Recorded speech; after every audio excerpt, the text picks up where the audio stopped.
उनका स्थायी समाधान भी इसी सदन में हुआ। आर्टिकल 370 ये सदन हमेशा हमेशा गर्व के साथ कहेगा, इस सदन के कारण one nation one tax, one nation one tax, GST का निर्णय भी इसी सदन ने किया। One rank one pension, OROP, ये भी इसी सदन ने देखा। गरीबों के लिए 10% आरक्षण कोई विवाद के बिना पहली बार इस देश में करने में सफल लगे। आदरणीय अध्यक्ष जी, भारत के लोकतंत्र में तमाम उतार चढ़ाव हमने देखे और ये सदन लोकतंत्र की ताकत है, लोकतंत्र की ताकत की साक्षी है, जन विश्वास का एक केंद्र बिंदु रहा है। इस सदन की विशेषता देखिए और दुनिया के लोगों का आज भी अचरज होता है। यह सदन है जिसमें कभी 4 सांसद वाली पार्टी सत्ता में होती थी और 100 सदस्य वाली पार्टी विपक्ष में बैठती थी। ये भी सामर्थ्य इस सदन के लोकतंत्र की ताकत का परिचय कराता है।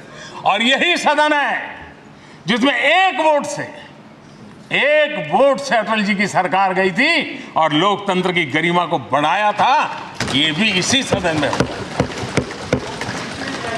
आज अनेक छोटी छोटी रीजनल पार्टियों का प्रतिनिधित्व हमारे देश की विविधता को, हमारे देश के एस्पिरेशंस का एक प्रकार से वो आकर्षक केंद्र बिंदु बना है। आदरणीय अध्यक्ष जी, इस देश में 2 प्रधानमंत्री ऐसे रहे, मोरारजी भाई वीपी सिंह एक प्रकार से कांग्रेस में जीवन खपाया था, लेकिन एंटी कांग्रेस गवर्नमेंट का नेतृत्व कर रहे थे। ये भी इसकी विशेषता थी। और हमारे नरसिम्हा राव जी, वो तो बिस्तरा गोल करके घर जाने की तैयारी कर रहे थे, निवृत्ति की घोषणा कर चुके थे, लेकिन यही लोकतंत्र की ताकत देखिए, सदन की ताकत देखिए, वो प्रधानमंत्री के रूप में 5 साल हमारी सेवा कर रहे।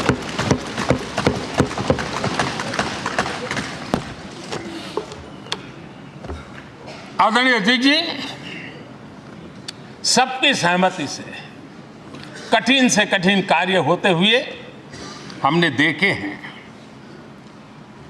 2000 की साल थी, अटल जी की सरकार थी। इसी सदन ने 3 राज्यों का गठन सर्व स्वीकृति से किया और बड़े उमंग उत्साह से किया। जब छत्तीसगढ़ की रचना हुई तो उत्सव छत्तीसगढ़ ने भी मनाया, उत्सव मध्य प्रदेश ने भी मनाया। जब उत्तराखंड की रचना हुई तो उत्सव उत्तराखंड ने भी मनाया, उत्सव उत्तर प्रदेश ने भी मनाया। जब झारखंड की रचना हुई तो उत्सव झारखंड ने भी मनाया, उत्सव बिहार ने भी बताया। ये हमारे सदन का सामर्थ्य, सब सहमति का वातावरण बना करके। लेकिन कुछ कड़वी यादें वो भी हैं कि तेलंगाना के हक को दबोचने के लिए भारी प्रयास हुए, खून की नदियां भी बही और बनने के बाद न तेलंगाना उत्सव मना पाया, न आंध्र उत्सव मना पाया। एक कटुता के बीज बो दिए गए। अच्छा होता उसी उमंग और उत्साह के साथ हम तेलंगाना का निर्माण करते तो एक नई ऊंचाई पर आज तेलंगाना पहुंच चुका होता। आदरणीय अध्यक्ष जी, संविधान सभा ने, आदरणीय अध्यक्ष जी, इस सदन की परंपरा रही है। संविधान सभा ने उस समय अपना दैनिक भत्ता 45 रुपये से कम करके 40 कर दिया था। उनको लगा हमें इसको कम करना चाहिए। आदरणीय अध्यक्ष जी, यही सदन है कैंटीन में मिलने वाली सब्सिडी, जो बहुत कम पैसे में खाना मिलता था, इसी सदस्यों ने उस सब्सिडी को भी खत्म कर दिया और पूरा पैसा देकर के अब कैंटीन में खाते हैं। आदरणीय अध्यक्ष जी, कोरोना काल में जब जरूरत पड़ी तो यही सांसद जिन्होंने एमपी लेड फंड को छोड़ दिया और देश को इस संकट की घड़ी में मदद करने के लिए आगे आए।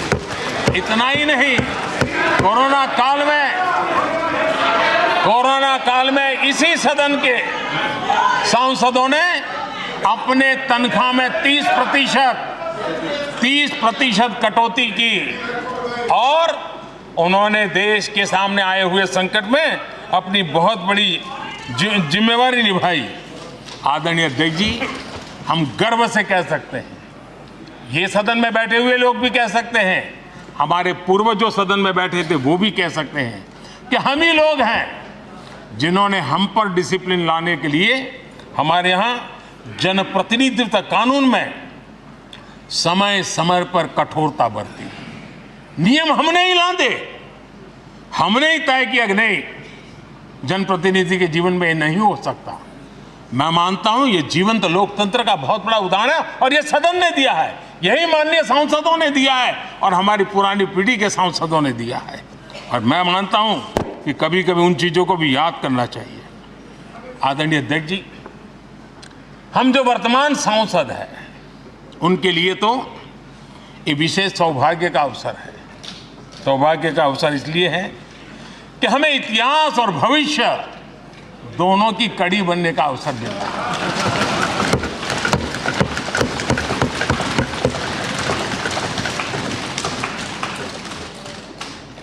कल और आज से जुड़ने का हमें अवसर मिल रहा है और आने वाली कल निर्माण करने का एक नया विश्वास, नया उमंग, नए उत्साह के साथ हम यहां से विदाई लेने वाले हैं। आदरणीय अध्यक्ष महोदय, आज का दिवस सिर्फ और सिर्फ इस सदन के सभी 7,500 जनप्रतिनिधि रह चुके हैं उनके गौरवगान का पल है। इन दीवारों से हमने जो प्रेरणा पाई है, जो नया विश्वास पाया है, उसको लेकर जाने का है। बहुत सी बातें ऐसी थी जो सदन में हर किसी की ताली की हकदार थी, लेकिन शायद राजनीति उसमें भी आड़े आ रही। नेहरू जी के योगदान का गौरवगान अगर इस सदन में होता है, कौन सदस्य होगा जिसको ताली बजाने का मन न कर जाए। लेकिन उसके बावजूद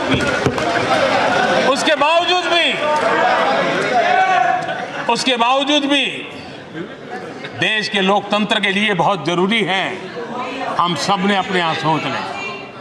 आदरणीय अध्यक्ष जी, मुझे पूरा विश्वास है कि आपके मार्गदर्शन में और इस अनुभवी माननीय सांसदों के सामर्थ्य से हम नई संसद में जब जाएंगे तो नए विश्वास के साथ जाएंगे। मैं फिर एक बार, आज पूरा दिवस आपने इन पुरानी स्मृतियों को ताज़ा करने के लिए दिया, एक अच्छे वातावरण में सबको याद करने का मौका दिया, इसके लिए मैं आप सब का आपका हृदय से आभार व्यक्त करता हूं।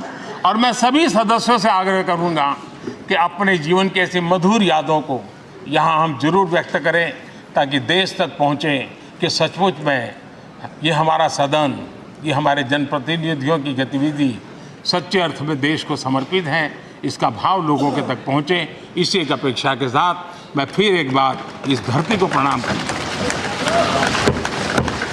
इस सदन को प्रणाम करता हूं।